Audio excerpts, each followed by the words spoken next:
Study with me, a learning experience. Numerical 1.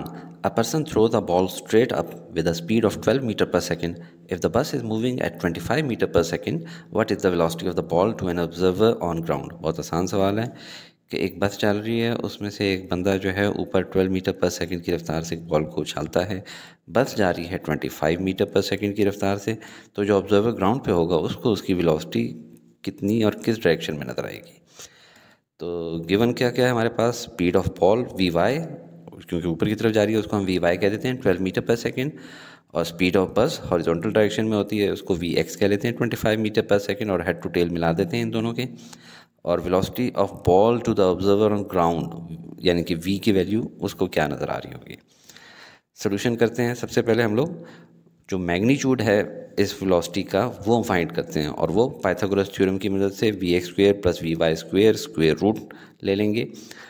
और V x क्या है 25 का स्क्वायर, और वी वाई क्या है 12, तो 12 का स्क्वायर। इन दोनों को कैलकुलेटर की मदद से सॉल्व करेंगे। 25 का स्क्वायर 625, 12 का स्क्वायर 144, दोनों को ऐड करेंगे 769, 769 का स्क्वायर रूट लेंगे तो 27.73, उसको 28 मीटर पर सेकंड राउंड ऑफ कर लेते हैं। तो ये हमारे पास इसका मैग्नीट्यूड आ गया है। अब आपको पता है कि velocity is a vector quantity, इसकी हमें डायरेक्शन भी चाहिए। तो अगर आपने ये डायग्राम्स ना भी बनाई हो तब भी आप थीटा की मदद से कम वी वाई और वी एक्स मेजर करना है। कैसे मालूम करते हैं, theta is equal to tangent inverse V Y और ओवर वी एक्स। अभी तक सर्च करें, अगर आपको वी की वैल्यू मालूम भी नहीं है तब भी आप डायरेक्टली थीटा मालूम कर सकते हैं tangent inverse V Y over V X से। वी वाई की वैल्यू रखी 12, वी एक्स की रखी 25 एज गिवन। इनसे हम लोगों ने कैलकुलेट किया तो 0.48 आ गया, और इसका जब टेंजेंट इन्वर्स लेंगे तो वो आ गया 26 डिग्री। तो इस थीटा की वैल्यू है 26 डिग्री। हमें चाहिए थीटा ऑफ वेक्टर v यानी कि थीटा r, जो कि आप सोच रहे होंगे फ़िलहाल तो यही नज़र आ रहा है। बिल्कुल यकीनन इस केस में यही है, क्योंकि ये फर्स्ट क्वाड्रेंट में है, और ये मैं डिटेल में समझा चुका हूँ असाइनमेंट 2.2 में। अगर किसी ने नहीं देखी तो वहाँ पे देख सकता है, लेकिन जस्ट मैं समझा दूँ कि फर्स्ट क्वाड्रेंट में अंदर वैल्यू आती है theta r is equal to theta होती है। दूसरे में अगर ये अगर फर्ज करें वेक्टर की डायरेक्शन है तो ये इसका थीटा तो ये वाला होगा, और थीटा आर क्या होगा जो यहाँ से यहाँ तक होगा, तो वो हो जाता है theta R equal to 180 minus theta. इसी तरह इसमें theta R equal to 180 plus theta, और इसमें theta R equal to 360 minus theta. Numerical 2. A football leaves the foot of a punter at an angle of 54 degree. Punter क्या होता है, ये जो रग्बी फुटबॉल वाले होते हैं ना, उसमें उसको पंटर कहते हैं जो फुट को से किक लगाता होता है। With positive x direction at speed 21 metre पर second, determine the horizontal and vertical components of the velocity. बहुत ही सिंपल सवाल है। पिक्चर में देखें, एक पंटर है, फुटबॉल को किक लगा रहा है, तो इसकी वेलोसिटी v है 21 मीटर पर सेकेंड, और ये विद एक्स एक्सिस एंगल बना रहा है 54 डिग्री का। हमें कहा गया है कि इसका हॉरिजॉन्टल कंपोनेंट यानी वी एक्स और वर्टिकल कंपोनेंट वी वाई मालूम करें। तो शुरू करते हैं। गिवन हमारे पास है velocity of football v 21 metre पर second, angle theta 54 degree, horizontal component v x मालूम करना है, और vertical component of velocity v y मालूम करना है। सोल्यूशन शुरू करने से पहले हम तस्वीर हटा देते हैं ताकि क्लैरिटी से आपको तस्वीर नजर आए। बहुत सिंपल सवाल है। वी एक्स मालूम करने का तरीका होता है वी कॉस थीटा, यानी V multiply by cos theta, क्योंकि बेस हमेशा कॉस थीटा से आती है, और वी वाई यानी vertical component V sine theta से आएगा। तो बारी बारी इसमें वैल्यूज़ डालते हैं। v की वैल्यू डाली हमने 21 और थीटा 54, तो cos 54 की वैल्यू हमारे पास है 0.809, और 21 मल्टीप्लाई बाय 0.809 17 मीटर पर सेकंड। तो ये हमारे पास हॉरिजॉन्टल कंपोनेंट आ गया। अब वर्टिकल कंपोनेंट में आया तो v की वही वैल्यू है 21 और साइन 54, और साइन 54 की वैल्यू आ जाती है कैलकुलेटर से 0.587, 21 multiply by 0.587, V Y is equal to 12 metre पर सेकेंड। तो ये हमारे पास वर्टिकल कंपोनेंट आ गया। Numerical 3. A 1.84 kg school bag hangs in the middle of a clothesline, causing it to sag by an angle of theta 3.5 degree. Find the tension T in the clothesline. क्लोथलाइन क्या होती है, जिसपे हम लोग कपड़े लटकाते होते हैं। जब कपड़े लटकाते हैं आपने देखा होगा कि ये इसमें सैग आ जाता होता है, ठीक है, with respect to the original pole point, ठीक है, कि यहाँ से यहाँ तक जितना पहले लाइन थी उसके मुकाबले में सैग आ गया है। गिवन हमारे पास क्या है जी, मास ऑफ बैग गिवन है 1.84 kg, इसको बाद में हमने वेट बनाना होगा। सैग एंगल गिवन है थीटा 3.5 डिग्री, और टेंशन इन क्लोज लाइन मालूम करनी है। तो सबसे पहले इसको जाते हैं हम लोग तस्वीर से समझते हैं। ये एक बैग है जो कि हम लोग इस क्लोज लाइन के ऊपर लटकाते हैं। मास के ज़ेरे असर ये जो है अपने आप को नीचे पुल करता है, और ओरिजिनल लोकेशन से नीचे आ जाता है, तो इसमें एक सैग एंगल बन जाता है। तो ये डायरेक्शन, इसके अंदर टेंशन कितनी है इसके अंदर क्लोज लाइन में, वो मालूम करने के लिए ज़रूरी है हमें पहले इसका सैग एंगल ड्रॉ कर लेते हैं यहाँ पे हॉरिजॉन्टल के साथ। तो वो हमें पता है 3.5 डिग्री ये गिवन है। इसी तरह लेफ्ट साइड पे भी हम लोग ड्रॉ कर लेते हैं, क्योंकि दोनों साइड पे जो क्लोज लाइन है उसमें टेंशन तो जा रही है, तो वो दोनों की मेजर करेंगे, ऐड करेंगे, ठीक है। अब फालतू तस्वीरें हटा देते हैं हम लोग बैक की और पोल्स वगैरह की, ताकि सिर्फ हमारे पास वेक्टर्स की डायग्राम रह जाए। लेबल करते हैं डायग्राम को। ये हमारे पास टेंशन है जो कि हम लोगों ने मेजर करनी है। ये हमारे पास हॉरिजॉन्टल कंपोनेंट है Tx, वर्टिकल कंपोनेंट्स हम लोग याद में से हैं वो हम लोग ड्रॉ कर लेते हैं। और नेक्स्ट हम जाते हैं, सबसे पहले हमने कैलकुलेट करना होगा वेट, क्योंकि मास के अंदर नहीं होती फोर्स, वेट कंप्लीट होता है जो कि जी के साथ मल्टीप्लाई होने से आ रहा होता है, ठीक है। तो weight is equal to mg, mass की वैल्यू हमें गिवन है 1.84, मल्टीप्लाई कर देंगे 9.8 से, तो हमारे पास आ जाएगा 18 न्यूटन का टोटल वेट। ये वो फोर्स है जो नीचे की तरफ पुल कर रही है। फर्स्ट कंडीशन ऑफ इक्विलिब्रियम लगाएंगे जिसमें होता है sum of all the forces is equal to zero. Horizontal forces का सम भी जीरो होता है और वर्टिकल फोर्सेस का सम भी इक्वल टू जीरो होता है। सबसे पहले हॉरिजॉन्टल फोर्सेस का सम जीरो करके देखते हैं। Tx ये देखें राइट साइड पे जा रही है, तो पॉजिटिव एक्स एक्सिस पे है, तो इसको हम लोग पॉजिटिव फोर्स कंसिडर करेंगे। जो ये नेगेटिव साइड पे एक्स एक्सिस पे जा रही है इसको नेगेटिव कंसिडर करेंगे। तो Tx minus Tx is equal to zero. तो हॉरिजॉन्टल कंपोनेंट्स तो कैंसिल आउट हो गए, यानी कि इसका इस सैग के अंदर कोई लेना देना, कोई अमल दखल नहीं है। तो सम ऑफ Fy को अब देखते हैं equal to zero. Vertical forces कौन कौन सी लग रही हैं ये देखें, Ty, ये वाला Ty और ये वाला वेट, ये दोनों चूंकि पॉजिटिव वाई एक्सिस आपको पता है ऊपर की तरफ पॉजिटिव होती है और नीचे की तरफ नेगेटिव होती है, तो इनको हम पॉजिटिव कंसिडर कर लेंगे, इनको नीचे वाले वेट को नेगेटिव कंसिडर कर लेंगे। तो Ty plus Ty minus W is equal to zero. तो Ty की वैल्यू क्या होती है, T साइन थीटा। तो T sine theta plus T sine theta minus 18। कुछ वीक स्टूडेंट्स होंगे उनको T साइन थीटा नहीं समझ आया होगा कि कैसे आया, तो एक सेकंड जरा ये देख लें। साइन थीटा का आपने को याद होगा, सम पीपल हैव, यानी sine theta is equal to perpendicular over hypotenuse. Perpendicular इसमें क्या है, Ty है, और हाइपोटेन्यूज क्या है, T है। तो इस तरह लिख लें Ty डिवाइडेड बाई T। अब जब इस T को उधर लेकर जाएंगे तो Ty क्या हो जाएगा, Ty is equal to T sine theta हो जाएगा, ठीक है। और यही हमने यहाँ पे लिखा है। याद रखना है Ty हमेशा साइन थीटा के साथ बनता है और Tx हमेशा कॉस थीटा के साथ बनता है। तो 2T साइन थीटा हो गया, तो हम लोग इसको कंबाइन कर लेते हैं। 2T साइन थीटा और माइनस 18 है उधर ले जाएंगे तो 18 न्यूटन हो जाएगा। 2 को यहाँ पे नीचे ले आएंगे तो 9 हो जाएगा, और थीटा की वैल्यू हम डाल देते हैं ऊपर से साइन 3.5 डिग्री। तो T sine 3.5 is equal to 9। Sine 3.5 की वैल्यू क्या है, 0.061। अब इसको नीचे लेके जाएंगे तो 9 डिवाइडेड बाई 0.061 से आ जाएगी 148 Newton. Numerical 4. Find the magnitude and direction of vectors represented by the following pair of components. एक पेयर ये ax और ay की वैल्यू गिवन है और दूसरा पेयर ये है ax और ay की वैल्यू है। दोनों को बारी बारी करते हैं, पहले a को करते हैं। हमें कहा गया है कि ax है -2.3, यानी कि नेगेटिव साइड पे है, तो इसको हम लोग हल्का सा ड्रॉ कर लेते हैं अपनी आसानी के लिए। वैसे तो हम बगैर ड्राइंग के भी सॉल्व कर सकते हैं। तो नेगेटिव साइड पे है माइनस साइन, तो ax नेगेटिव साइड पे हमने -2.3 ड्रॉ कर लिया, और ay क्या है 4.1 पॉजिटिव साइड पे। और हम लोगों ने क्या मालूम करना, magnitude and direction of vectors represented by the following pair of components. तो इसका जो रिजल्टेंट आएगा वो ये वेक्टर है, वेक्टर ए, इसको हमने नाम दे दिया है। और फाइंड करना है हम लोगों ने इसका थीटा ए, यानी रिजल्टेंट का थीटा मालूम करना है। याद रखें ये सिर्फ थीटा होता है, ये जो वर्टिकल और हॉरिजॉन्टल कंपोनेंट्स की मदद से आता है वो सिर्फ थीटा होता है। और जो x axis positive x axis के साथ रिजल्टेंट वेक्टर का एंगल होता है वो थीटा होता है रिजल्टेंट वेक्टर का, थीटा ए इसको हमने नाम दे दिया। सॉल्व करते हैं। सबसे पहले हम लोगों ने मैग्नीट्यूड मालूम करना है, तो वो बड़ा आसान होता है, एक्स का स्क्वायर प्लस ay का स्क्वायर रूट। तो ax की वैल्यू है -2.3 और ay की वैल्यू है 4.1, दोनों को इसमें पुट इन करेंगे। -2.3 का स्क्वायर होता है 5.29 और 4.1 का स्क्वायर 16.81, इन दोनों को ऐड कर लेंगे 22.81, स्क्वायर रूट लेंगे तो हमारे पास मैग्नीट्यूड आ गया वेक्टर a का 4.7 सेंटीमीटर। ये हमारे पास पहला पार्ट है आंसर का। अब पार्ट ए के अंदर ही दूसरी चीज़ हमने क्या मालूम करनी है, थीटा ए। तो हमें पहले थीटा मालूम होना चाहिए, और थीटा आपको मालूम है कितना होता है, tangent inverse a y over a x. ये कैसे है, basically tangent theta is equal to perpendicular over base through proper brushing. आपने सुना हुआ है ना, through proper perpendicular brushing base. तो tangent theta is equal to a y over x a x, और थीटा हो जाएगा tangent inverse a y over a x. तो ए वाई की वैल्यू हम लोगों ने डाल देनी है 4.1 और ए एक्स की वैल्यू -2.3 डालेंगे। नहीं, जब एंगल कैलकुलेट करना होता है तो माइनस या प्लस नहीं लिखते होते, बस सिंपल वैल्यूज लिख देते होते हैं। तो 4.1 डिवाइड बाई 2.3 किसे आंसर आता है 1.78। इसका जब टेंजेंट इनवर्स ले लेंगे तो थीटा आ जाएगा 60.7 डिग्री, ये ब्लैक वाला।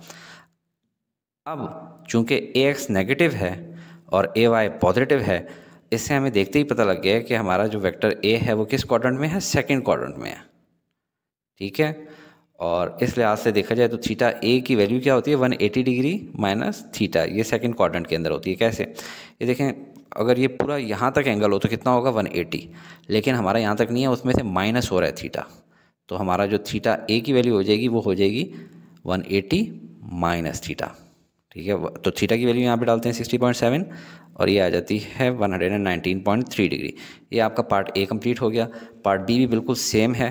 हम लोगों ने सबसे पहले ड्रॉ कर लेने हैं vectors on Cartesian plane. A X इसमें पॉजिटिव साइड पे है और ए वाई इस दफ़ा नेगेटिव साइड पे है, नीचे की तरफ है, तो यहाँ से नीचे की तरफ ड्रॉ कर लेंगे और ये रिजल्टेंट ड्रॉ करते हैं वेक्टर ए। और जो फाइंड थीटा ए, इसका जरिए आता है रिजल्टेंट का जो है एंगल भी मालूम करना होता है। तो थीटा ए वो यहाँ से ज़्यादा पॉजिटिव एक्स एक्सिस से पूरा एंगल लेना होता है, ये वाला नहीं। ये वाला एंगल तो आपको सिर्फ थीटा देगा जो वर्टिकल और हॉरिजॉन्टल कंपोनेंट से आता है। सोल्यूशन स्टार्ट करते हैं। सबसे पहले इसका मैग्नीट्यूड मेजर करना है, बहुत ही आसान होता है। ए एक्स का स्क्वायर प्लस ए वाई का स्क्वायर, स्क्वायर रूट, जिस तरह पिछले क्वेश्चन में किया था। ए एक्स 3.9 और ए वाई -1.8, ये वैल्यूज पुट इन कर दी। अब इसका स्क्वायर लेंगे, 3.9 के स्क्वायर से आ जाते हैं 15.21 माइनस 1.8 के स्क्वायर से आ जाते हैं 3.24। इन दोनों को ऐड करेंगे 18.45, इसका स्क्वायर रूट लेंगे तो हमारे पास मैग्नीट्यूड ऑफ वेक्टर ए आ जाएगा 4.3 सेंटीमीटर। इस क्वेश्चन का भी पहला पार्ट हो गया। पार्ट बी का भी पहला हिस्सा हो गया। अब इसका थीटा ए मेजर करना है, उससे पहले हम लोगों ने थीटा मेजर करना है। तो थीटा कितना होता है, tangent inverse a y over a x. A Y की वैल्यू हम लोगों ने डाल देनी है, लेकिन माइनस नहीं डालेंगे, सिर्फ 1.8 डिवाइड बाई 3.9 ए एक्स की वैल्यू डाल दी टेंजेंट इनवर्स। और इसको जब हम लोगों ने सॉल्व किया 1.8 डिवाइड बाई 3.9.461, इसका टेंजेंट इनवर्स लेंगे तो वैल्यू आ जाती है 24.8 degree. Since A X here is positive and A Y is negative, तो जब कभी ऐसी कंडीशन हो तो वेक्टर आपके पास ऑलरेडी किस डायरेक्शन में जा रहा होता है, फोर्थ क्वाड्रेंट में। और फोर्थ क्वाड्रेंट का उसूल क्या होता है, थीटा जो होता है रिजल्टेंट वेक्टर का वो होता है 360 माइनस थीटा। ये कैसे, अगर पूरा सर्कल को देखें तो कितना होना चाहिए एंगल 360 डिग्री, लेकिन हमारा इसमें कितना कम है, थीटा कम है, तो 360 माइनस थीटा। तो 360 माइनस थीटा की वैल्यू 24.8 और ये आ जाता है 335.2 डिग्री। और यही चारों आपके बुक के अंदर आंसर हैं। Numerical 5. Vector f having magnitude 5.5 Newton makes 10 degree angle with x-axis, and vector r with magnitude 4.3 meter makes 80 degree with x-axis. What is the magnitude of their dot and cross products? Given हमारे पास क्या है, vector f है 5.5 Newton का जो कि angle बना रहा है विद एक्स एक्सिस 10 डिग्री, तो इसको हम कह देते हैं थीटा f क्योंकि वेक्टर f का एंगल है। और वेक्टर r है जो कि 4.3 मीटर की उसकी डायमेंशन है या मैग्नीट्यूड है, और वो एंगल बना रहा है विद एक्स एक्सिस 80 डिग्री। ये पूरा एक्स एक्सिस के साथ है, ये वेक्टर f के साथ से एंगल नहीं ले लेना। और फाइंड करना है हमने डॉट प्रोडक्ट, जो f डॉट r होता है, और डॉट प्रोडक्ट आपको पता है होता है कॉस के थ्रू, कॉस थीटा होता है। इसी तरह हमने क्रॉस प्रोडक्ट लेना है, और क्रॉस प्रोडक्ट आपको पता होगा कि साइन थीटा होता है। मैंने इसको अपनी आसानी के लिए इस तरह याद किया है कि क्रॉस मतलब CROSS आखिर में S आ रहा था, क्रॉस से साइन थीटा, क्रॉस से साइन थीटा, ठीक है। और डॉट जो होता है, डॉट के भी 3 अल्फ़ाबेट्स हैं और कॉस के भी 3 अल्फ़ाबेट्स हैं। वैसे तो साइन के भी 3 अल्फ़ाबेट हैं, लेकिन डॉट और कॉस दोनों के 3 अल्फ़ाबेट्स हैं और बीच में दोनों के O आ रहा होता है। तो वैसे ये याद करने का तरीका है, लेकिन चलें आगे चलते हैं। हम लोगों ने थीटा मालूम करना है। थीटा क्या होगा, थीटा आर, जो आर का थीटा है वो कितना है 80 डिग्री माइनस एफ़ का थीटा। याद रखें जब भी कभी डॉट या क्रॉस प्रोडक्ट लेना है तो आपको एक थीटा चाहिए होता है जो दोनों वेक्टर्स के बीच में होता है। तो इसमें आपको देखते ही पता लग रहा है 80 minus 10 degree is equal to 70 degree का एंगल है जो कि थीटा है। सोल्यूशन स्टार्ट करते हैं। पहले डॉट प्रोडक्ट लेते हैं। एफ की वैल्यू क्या है 5.5, आर की 4.3 और cos theta cos 70 degree. cos 70 की वैल्यू होगी कैलकुलेटर से किया है 0.342, इन तीनों को मल्टीप्लाई किया तो वैल्यू आई 8.08 न्यूटन मीटर। इसको राउंड ऑफ करेंगे तो 8.1 न्यूटन मीटर। ये आपके डॉट प्रोडक्ट की वैल्यू आ गई। इसी तरह क्रॉस प्रोडक्ट लेंगे तो एफ की वैल्यू वही 5.5, आर की वैल्यू 4.3, साइन थीटा लेना है तो साइन 70 करेंगे। साइन 70 की वैल्यू कैलकुलेटर से की 0.939, इन तीनों को मल्टीप्लाई किया, आंसर आया 22.23 न्यूटन मीटर। और इसको भी राउंड ऑफ करेंगे तो वैल्यू आ जाएगी 22.2 न्यूटन मीटर। और यही बुक के अंदर आंसर्स हैं। Numerical 6, the magnitude of dot and cross product of two vectors is 6 square root 3 and 6 respectively. Find the angle between the vectors. Book में ये इज़ मिसिंग था जिसकी वजह से क्वेश्चन सही नहीं समझ आता। अब याद रखें उनको जो सवाल दिया उसके मुताबिक डॉट प्रोडक्ट दो वेक्टर्स का आपके पास आंसर गिवन है 6 स्क्वायर रूट 3 और क्रॉस प्रोडक्ट का आंसर गिवन है 6 और आपको कहा जा रहा है एंगल फाइंड आउट करें उन दोनों के बीच में क्या है। तो ऐसे सवाल से डरना नहीं है, बहुत आसान है। गिवन क्या क्या आपके पास दो वेक्टर्स हैं, हम लोग एज्यूम कर लेते हैं F1 और F2। उनका डॉट प्रोडक्ट है 6 इंटू स्क्वायर रूट ऑफ 3 और उनका क्रॉस प्रोडक्ट है 6 और फाइंड करना है इन दोनों के बीच में थीटा। तो स्टार्ट करते हैं। डॉट प्रोडक्ट क्या होता है, बेसिकली F1 और F2 का कॉस थीटा होता है। और ये मैंने आपको याद कराया था कि डॉट के भी 3 अल्फ़ाबेट्स हैं और कॉस के भी 3 अल्फ़ाबेट्स हैं और दोनों के बीच में ओ है, तो इससे याद रख सकते हैं। और क्रॉस प्रोडक्ट का मैंने आपको याद कराया था कि लफ्ज़ क्रॉस के आखिर में एस है तो क्रॉस साइन थीटा, तो क्रॉस प्रोडक्ट होता है साइन थीटा। तो पहले आप देखते हैं डॉट प्रोडक्ट क्या है, F1 F2 is equal to 6 square root 3, इस तरह लिख लिया। अब इसको ओपन करेंगे, F1 F2 होता है F1 डॉट F2 का मतलब होता है F1 F2 कॉस थीटा। और अब हम उनको कॉस थीटा को अगर उधर ले जाएं तो क्या बन जाता है F1 F2 is equal to 6 square root 3 divide by cos theta. इसी तरह हम लोग क्रॉस प्रोडक्ट कर लेते हैं। क्रॉस प्रोडक्ट मैंने आपको बताया है कि वो होता है साइन थीटा, F1 F2 का sine theta is equal to 6। तो अगर साइन थीटा उधर ले जाएं तो बन जाएगा F1 F2 is equal to 6 divide by sine theta. अब इन दोनों इक्वेशंस को देखें, इनकी लेफ्ट हैंड साइड इक्वल है F1 F2 तो F1 F2 इसके भी बराबर है और F1 F2 इसके भी बराबर है। इसका मतलब है कि ये टर्म बराबर हुई इस टर्म के, तो हम इन दोनों को इक्वल लिख देते हैं। 6 square root 3 divide by cos theta is equal to 6 divide by sine theta. अब इसको रीअरेंज करेंगे, साइन थीटा को इधर ले जाएंगे और 6 स्क्वायर रूट 3 को इधर ले आएंगे। तो यहाँ पे कर लेते हैं, साइन थीटा इधर आ गया और ये इधर चला गया। अब क्या चीज़ इसमें कैंसिल आउट हो सकती है, 6 आपस में कट जाएंगे। और sine theta divide by cos theta क्या होता है, टेंजेंट थीटा। तो tangent theta is equal to 1 over square root 3। Square root 3 की वैल्यू क्या होती है 1.732 और 1 डिवाइड बाई 1.732 कैलकुलेटर से करेंगे तो आ जाएगा 0.577। थीटा मालूम करना है तो इस तरफ टेंजेंट ले जाएंगे तो टेंजेंट इन्वर्स हो जाएगा और टेंजेंट इन्वर्स ऑफ 0.577 बन जाता है 29.98 डिग्री। राउंड ऑफ कर लेंगे तो ये हो जाएगा 30 डिग्री। यही आपके बुक में आंसर है। Numerical 7. A uniform rod 1 meter long with weight 6 Newton can be supported in a horizontal position on a sharp edge with weights of 10 Newton and 15 Newton suspended from its end. What is the position of point of balance? इस question में हमारे पास given क्या है, length of rod given है 1 metre 100 centimetre, यानी 1 metre कितना होता है 100 सेंटीमीटर। और ये यूनिफॉर्म रॉड है। यूनिफॉर्म रॉड यानी कि वो टेढ़ी फेढ़ी नहीं है, कहीं से मोटी कहीं से पतली नहीं है, यानी इसका सेंटर ऑफ ग्रेविटी कहाँ एक्ट करेगा, बिल्कुल सेंटर में। ये काम की चीज़ है, ये ध्यान नशीन रखें। फिर वेट ऑफ रॉड कितना है, वो है 6 न्यूटन। इसके अलावा दो वेट्स गिवन है, एक 10 न्यूटन का, दूसरा है 15 न्यूटन का। और फाइंड क्या करना है हमने, position of point of balance, कि नीचे वो जो वेज रखते हैं वुड के, वो कहाँ रखें कि ये बैलेंस हो जाएगा। सोल्यूशन की तरफ आते हैं। सबसे पहले आप ये डायग्राम देखें, ये हमारे पास मीटर रॉड है जो कि 100 सेंटीमीटर का है या 1 मीटर जिसको कहते हैं। इसके अंदर ये CG एक्ट कर रहा है बिल्कुल सेंटर में, क्योंकि यूनिफॉर्म रॉड है, यहाँ पे लिखा हुआ है। वेट यानी कि इसका है 6 न्यूटन जो सेंटर में एक्ट कर रहा है। एक वेट इस तरफ लटका लेते हैं क्योंकि उसने कहा है from its end they are suspended. तो एक वेट 1 10 न्यूटन इस साइड पे, एक वेट 2 15 न्यूटन का इस साइड पे लटका लेते हैं। और डिस्टेंसेस कितना होगा इस 15 न्यूटन का, यहाँ सेंटर से 0.5 मीटर, क्योंकि ये पूरा मीटर का है। और यहाँ से लेकर इस वाले का कितना डिस्टेंस है, ये है, ये भी 0.5 मीटर है। नेक्स्ट, वेज अभी यहाँ पे रखा हो तो क्या ये बैलेंस हो सकता है। देखें इसका टॉर्क कितना है, राइट साइड पे कम है, इसका टॉर्क लेफ़्ट साइड पे ज़्यादा है, तो ये इस साइड पे झुक जाएगा। अगर हमने इसको बराबर करना है, क्योंकि बैलेंस करना है, position of point of balance, तो इसको हम लोग कहाँ लेकर जाएंगे, इधर लेकर जाएंगे तो तब तो मज़ीद ये और ज़्यादा झुक जाएगा। इसको हम लोगों ने लेफ़्ट साइड पे शिफ्ट करना है, ठीक है, इस साइड पे शिफ्ट करेंगे तो अब इसकी वजह से ये बैलेंस हो जाएगा। और वजह क्या है कि ये जो सी जी इसका पहले यहाँ था जिसके नीचे वेज था, अब इसका भी टॉर्क यहाँ पे लग रहा है। अब हमारा क्वेश्चन रेडी है तैयार होने के लिए। अब हम लोगों ने ये पॉइंट मेजर करना है कि यहाँ से यहाँ तक का कितना फासला है। इसके लिए अभी देखें, ये डिस्टेंस हम लोग एज्यूम कर लेते हैं कि इसका नाम है x, क्योंकि हमें ये मालूम नहीं है। ये फासला हमने मेजर करना है और फिर ये हम पे लिख लेंगे। ये अगर x है तो ये बाकी मानदा कितना होगा यहाँ से यहाँ तक का, ये हो जाएगा 1 - x, ठीक है, क्योंकि टोटल 1 मीटर की है। और तीसरा कौन सा फोर्स है, ये वाली फोर्स, तो इसका यहाँ से डिस्टेंस कितना है, देखें यहाँ से यहाँ तक का तो था 0.5, तो यहाँ से यहाँ तक का कितना होगा 0.5 - x, तो ये यहाँ तक का फासला आ गया। अब कब करते हैं apply second condition of equilibrium, जो कि क्या है, sum of all the torques is equal to 0, या इसको यूँ भी कह सकते हैं sum of counter clockwise torques is equal to clockwise torque, यानी कि जो इस तरफ की तरफ काउंटर क्लॉकवाइज चल रहे हैं टॉर्क्स वो इक्वल होंगे सम ऑफ क्लॉकवाइज टॉर्क्स के बराबर होंगे।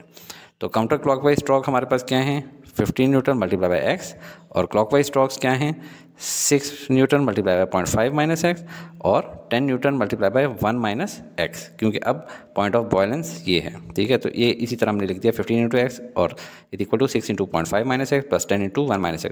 अब इसको खोलेंगे 15x हो जाएगा, ये हो जाएगा 6 multiply by 0.5 3, 6 multiply by -x -6x, और ये हो जाएगा 10 - 10x।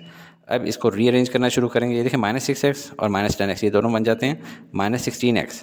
जब इनको -16x को उस तरफ लेके जाएंगे तो ये हो जाएगा 15x + 16x, और पीछे क्या बच जाएगा 3 + 10 13। फर्दर सॉल्व करते हैं तो ये हो जाता है 31x is equal to 13, x is equal to 13 divide by 31, और सॉल्व किया इसको कैलकुलेटर से, x is equal to 0.41 metre, यानी ये जो फासला है ये 0.41 मीटर है, और यही हमारा आंसर है। Numerical 8. A 4 meter long uniform ladder with weight of 120 Newton leans against a wall making 70 degree above a cement floor as shown in figure. Floor है, वॉल है, और ये लैडर है जो कि 70 डिग्री का एंगल बना रही है। Assuming the wall is frictionless, यानी कि जितनी फोर्स यहाँ से पड़ रही है वॉल के ऊपर लैडर की, उतनी ही वॉल से इधर रिटर्न पड़ रही है। फ्रिक्शनलेस का मतलब ये है कि कोई इसका दूसरा कंपोनेंट नहीं है वर्टिकल हॉरिजॉन्टल, जबकि दूसरी तरफ कहा जा रहा है but the floor is not, यानी फ्लोर क्या है फ्रिक्शनलेस नहीं है, इसकी फ्रिक्शन है। इसकी वजह से जो यहाँ पे इस तरह से फोर्स लग रही होगी और इस तरफ से भी, अगर इस तरफ ना लग रही होती यानी राइट साइड पे ना लग रही होती तो ये लैडर यहाँ से स्लिप करके इस तरफ चला जाता, ठीक है। Determine the forces exerted on the ladder by the floor and the wall, के फ्लोर क्या फोर्स एक्सर्ट कर रहा है इस तरह, और वॉल यूँ हॉरिजॉन्टल डायरेक्शन में क्या एक्सर्ट कर रही है फोर्स। तो गिवन क्या है हमारे पास लेंथ का लैडर गिवन है 4 मीटर की हमारी लेंथ है। वेट ऑफ लैडर जो कि डाउनवर्ड एक्ट कर रहा है 120 न्यूटन। ये सेंटर में मैंने क्यों लगाया है, क्योंकि यूनिफॉर्म लैडर लगा हुआ है। यूनिफॉर्म जो भी चीज़ होगी उसका सेंटर ऑफ ग्रेविटी बिल्कुल सेंटर में आएगा। फिर angle of ladder theta 70 degree है। Force exerted on ladder by wall FW का कहा गया है कि वो मालूम करें, और force exerted on ladder by floor ये FG जो इस तरह एंगल पे लग रही है ये क्या है। अब FG मालूम करने के लिए इसको हॉरिजॉन्टल कंपोनेंट और वर्टिकल कंपोनेंट में स्प्लिट करना होगा। ये एक की पॉइंट है जो कि याद रखना है। सोल्यूशन की तरफ जाने से पहले मैं थोड़ा सा आपको टॉर्क एक्सप्लेन कर दूं कि वो क्या होता है। इस पिक्चर को देखें, torque is equal to force into distance. ये फोर्स लग रही है और ये पिवट पॉइंट है। टॉर्क होता है फोर्स और पिवट पॉइंट के बीच में जो फोर्स है और डिस्टेंस, लेकिन डिस्टेंस कौन सा, यहाँ से लेकर पिवट तक या यहाँ से। तो पॉइंट है कि फोर्स जो वर्टिकल लग रही है और उसका परपेंडिकुलर डिस्टेंस ये वाला मेजर करना होता है। एक दूसरी डायग्राम से समझाता हूँ। अब ये आप देख रहे हैं पिवट पॉइंट है और फोर्स लग रही है इधर एंगल पे। अब क्या करना है, अब इस फोर्स को वर्टिकल कंपोनेंट और हॉरिजॉन्टल कंपोनेंट में स्प्लिट किया जाएगा। जो हॉरिजॉन्टल कंपोनेंट है वो तो इसके ऊपर कोई इफेक्ट नहीं करेगा, वो इसको टॉर्क नहीं दे सकता। जो वर्टिकल कंपोनेंट है वो इसको यूँ काउंटर क्लॉकवाइज रोटेट कराएगा। तो ये क्या इसकी वैल्यू होगी, जिस तरह ये F है तो F sin थीटा इसकी वैल्यू होगी, जो कि मिसाल के तौर पे इस तरफ यहाँ पे आ जाती होती है। अब see the horizontal and vertical forces. इसकी हॉरिजॉन्टल और वर्टिकल फोर्सेस को देखें। FW वेट, FGX और एफ जी वाई, ये टोटल 4 फोर्सेज हैं। तो सबसे पहले first condition of equilibrium apply करते हैं, जो कि है sum of all the forces is equal to 0, यानी सम ऑफ हॉरिजॉन्टल फोर्सेज और sum of vertical forces is equal to 0, या फिर इसको यूँ भी हम लोग कह सकते हैं sum of horizontal forces is equal to 0 या sum of vertical forces is equal to 0। अब sum of horizontal forces is equal to 0, इसका क्या मतलब हुआ कि एफ जी एक्स ये हॉरिजॉन्टल डायरेक्शन में है, ये पॉजिटिव एक्सिस की डायरेक्शन में है, तो इसका पॉजिटिव वैल्यू रख दिया गया, और ये एफ डब्ल्यू नेगेटिव डायरेक्शन में है, तो F ji X positive minus F W is equal to 0। इससे क्या हम लोग एक्सट्रैक्ट करते हैं, F G X is equal to F W, F ji X is equal to F W. Next, sum of all the vertical forces is equal to 0, तो कौन कौन सी हैं, एक ये है और एक ये है। तो यहाँ पे हमारे पास आ जाता है एफ जी वाई, चूँकि पॉजिटिव वाई डायरेक्शन में है ऊपर की तरफ, तो वो पॉजिटिव लेंगे, और ये वेट डाउनवर्ड है तो वाई एक्सिस पे नेगेटिव डायरेक्शन में आ रही है, नीचे की तरफ आ रही है, तो ये माइनस ले लेंगे। F ji Y minus W is equal to 0, यानी F ji Y is equal to W, और डब्ल्यू की वैल्यू क्या है 120। अब यहाँ से देखें हमें एफ जी एक्स और एफ जी वाई की 2 इक्वेशंस मिल गई हैं, और एफ जी वाई की वैल्यू है 120 न्यूटन। तो इनको हम लोग ऊपर ले जाते हैं, ये आ गई हमारे पास फर्स्ट इक्वेशन, जो कंडीशन ऑफ इक्विलिब्रियम है उससे ये 2 वैल्यूज आ गई। अब हम चलते हैं सेकंड कंडीशन ऑफ इक्विलिब्रियम की तरफ, और वो क्या है, sum of all the anticlockwise torques is equal to sum of all the clockwise torque. Anticlockwise torques और क्लॉकवाइज टॉर्क्स जब भी हमें लगाना हो तो सबसे पहले हम लोगों ने पिवट लगाना होता है कहीं ना कहीं पे, तो इस पॉइंट को पिवट ले लेते हैं, और पिवट के ऊपर जो फोर्सेज एक्ट कर रही होती हैं वो बीच में काउंट नहीं की जाती, यानी ये वाली फोर्स और ये वाली फोर्स काउंट नहीं की जाएंगी, तो ये फोर्स रहेगी पीछे और ये फोर्स रहेगी, ये 2 फोर्सेस काउंट की जाएंगी। तो अब हम देखते हैं कि एंटी क्लॉकवाइज टॉर्क इसकी वजह से है, एफ डब्ल्यू की वजह से ये यूं करके मूव कराएगा इसको, और क्लॉकवाइज टॉर्क इस फोर्स की वजह से, वेट की वजह से ये इसको इस तरफ मूव कराने की कोशिश करेगा। तो एंटी क्लॉकवाइज टॉर्क की वैल्यू हम लोगों ने निकालनी होगी, तो वो कैसे निकालेंगे, force multiply bye vertical distance, यानी परपेंडिकुलर डिस्टेंस। ठीक है, तो ये परपेंडिकुलर डिस्टेंस इसका कितना होगा, वो यहाँ से भी मेजर कर सकते हैं और यहाँ से भी मेजर कर सकते हैं। तो हम लोग यहाँ से मेजर करते हैं, यहाँ से मेजर करना इजी होता है, क्यों, क्योंकि हमारे पास लेटर की लेंथ मालूम है, तो हम लोग साइन थीटा लगा के इसकी हाइट मालूम कर लेंगे। अब अगर इसको हटा दूँ और यहाँ से आपको थोड़ा सा ट्रायंगल की शक्ल नज़र आ रही हो, तो आपको ज़्यादा अच्छे से कैलकुलेशन आएगी। साथ ही मैं ये भी बता दूं कि वेट की भी हम लोगों ने जो टॉर्क मेजर करना है, वो weight multiply by perpendicular distance, ये वाला डिस्टेंस। ठीक है, तो ये भी आप देखें एक छोटा ट्रायंगल बन गया, ये एक बड़ा ट्रायंगल है यूँ करके, और ये एक छोटा ट्रायंगल है। अब देखें, ये बड़े ट्रायंगल की तरफ आएँ और इसको हम लोग यहाँ पे स्मॉल स्केल पे बना लेते हैं। तो लेंथ क्या है 4, ये एंगल कितना है 70 डिग्री, तो ये वाली साइड कितनी हो जाएगी 4 sin 70। ठीक है, तो ये कितनी होगी हाइट 4 sin 70। तो अभी फोर्स एफ डब्ल्यू मल्टीप्लाई बाय 4 sin 70, ये इसका टॉर्क होगा।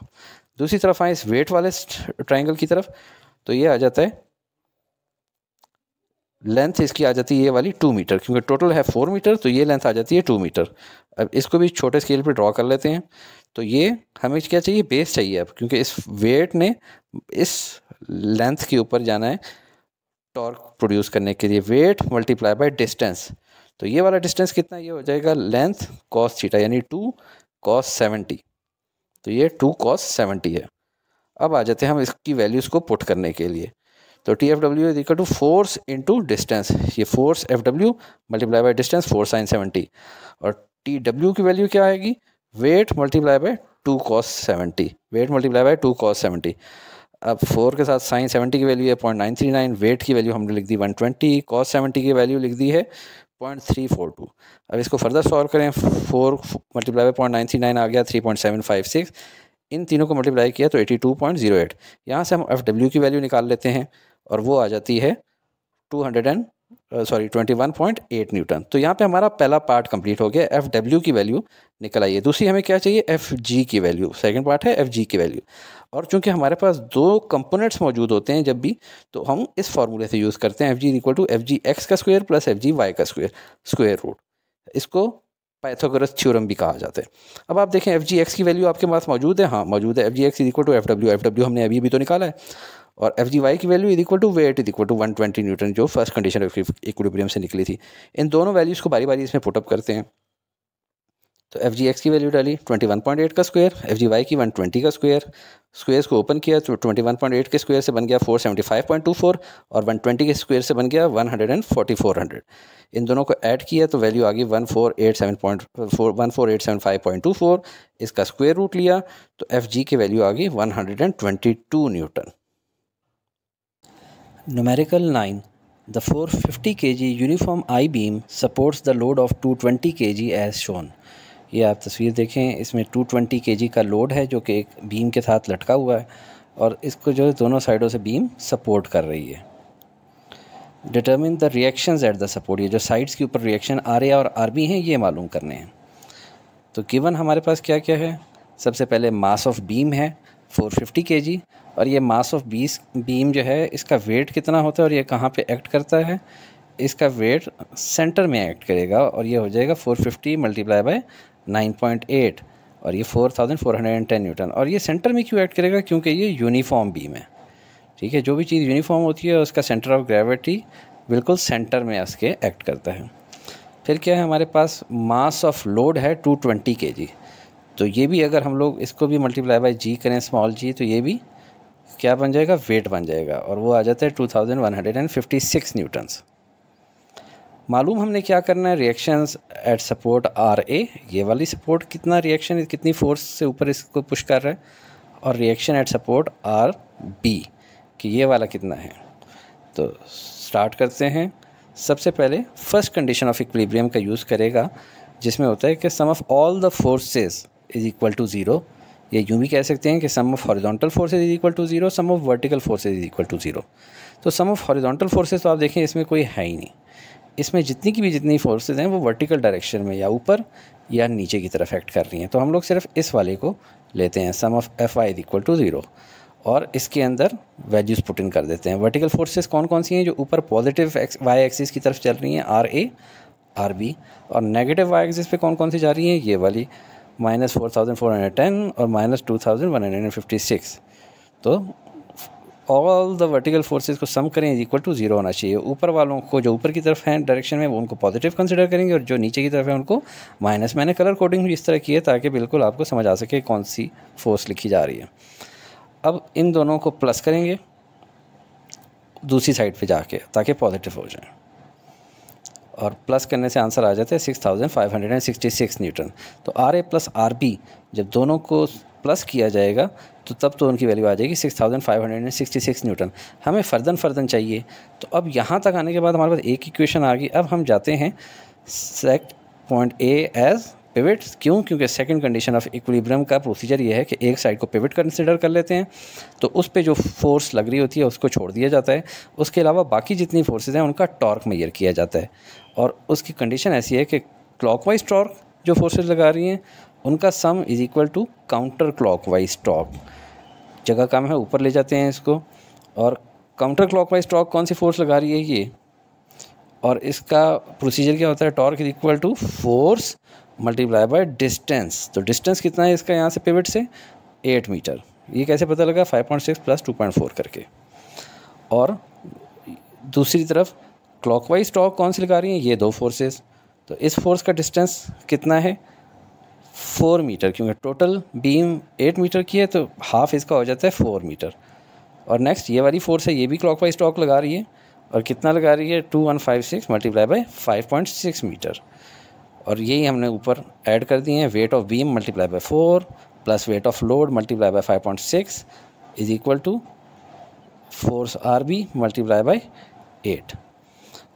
अब इनके अंदर वैल्यूज़ पुट इन कर दी और मल्टीप्लाई कर देते हैं इन दो को, इससे आंसर आ जाता है 17,640। इन दो को मल्टीप्लाई किया 12073.6 और राइट वाला एज इट इज़। इन दोनों को प्लस करेंगे राउंड ऑफ करने के बाद तो 29714 आ गया। अब आर बी अगर निकालना है तो दिस डिवाइडेड बाय 8 कर देंगे क्योंकि इस साइड पे 8 है, और इससे हमारी वैल्यू आ जाएगी 3714। अब आप देखें एक फोर्स हमारे पास आ गई है आर बी रिएक्शन बी, दूसरा हमने निकालना है आर ए। तो ये इस इक्वेशन के अंदर आर बी की वैल्यू पुट करते हैं, R A plus R B is equal to 6566 newton. तो आर बी की वैल्यू इसमें डाल देंगे और उस साइड पे लेकर जाएंगे तो माइनस हो जाएगा, और फाइनली आर ए की वैल्यू आ जाएगी 2852 न्यूटन्स। मैं वीडियो के बीच में स्टूडेंट्स को डिस्टर्ब नहीं करता कि सब्सक्राइब करें या लाइक करें, क्योंकि इससे ना सिर्फ वो डिस्टर्ब होते हैं बल्कि अपना फोकस भी लूज़ कर जाते हैं। अलबत्ता वीडियो के आखिर में ज़रूर याद करा दूं कि अपनी राय का इजहार कमेंट में ज़रूर किया करें। ये आपके उस्ताद के लिए ऑक्सीजन की हैसियत रखते हैं। खुश रहें और राब्ते में रहें।